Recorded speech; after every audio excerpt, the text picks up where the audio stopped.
Forkopimda, pimpinan dan anggota DPRK Banda Aceh dengan Dandim 0101 Kota Banda Aceh dan Kajari Banda Aceh, Rabu, tanggal 22 November 2023 akan segera kita mulai. Silaturahmi di antara kita, antara Bapak dari Unsur Forkopimda dengan DPRK Banda Aceh. Kami sebagai wakil masyarakat Banda Aceh, representasi masyarakat Banda Aceh, sangat paham bahwa insya Allah kita di DPRK selalu berkomunikasi dengan forum komunikasi pimpinan daerah. Biasanya kami yang menghadiri atau Pak Pimpinan. Dan alhamdulillah selama ini komunikasi kita sangat baik. Menunjukkan kami untuk mengabdikan diri kami dan memberikan karya terbaik kami untuk masyarakat Kota Banda Aceh.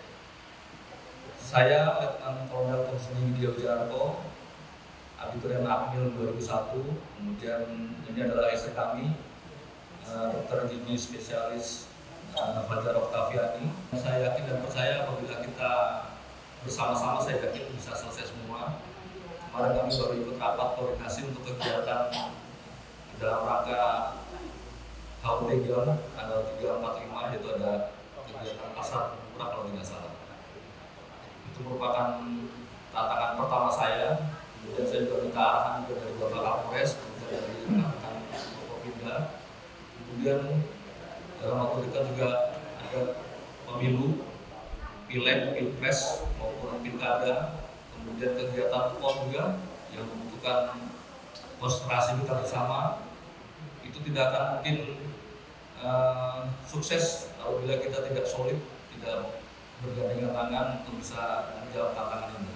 Besar harapan kami Pak PJ agar kami bisa bertahan di sini, Pak. Tolong kami diarahkan, dibantu agar kami bisa melaksanakan tugas ini dengan sebaik-baiknya. Enggak dong gitu. Gitu kan? Jadi tetap menjaga kita.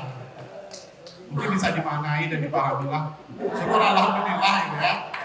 Puji syukur alhamdulillah.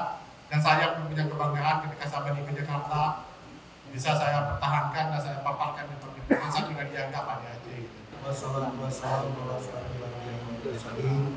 Puji beserta syukur kepada Allah Subhanahu wa Ta'ala terkait apa yang sudah disampaikan oleh Pak Ketua dan Pak Dandim, Pak Kajari,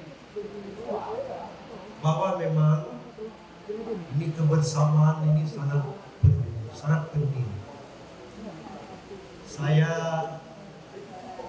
terus berupaya, terutama di internal kami dulu, terus kami menyatukan visi, terus melakukan koordinasi di hampir setiap minggu, rapat rutinitas untuk menyamakan persepsi.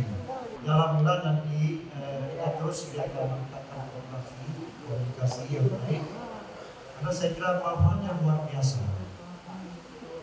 Saling memberi masukan, saling mengingatkan di mana kita yang lupa, kemudian saling memotivasi, juga saling mencegah, saling mendorong, sehingga Banda Aceh ini dapat terus membaik.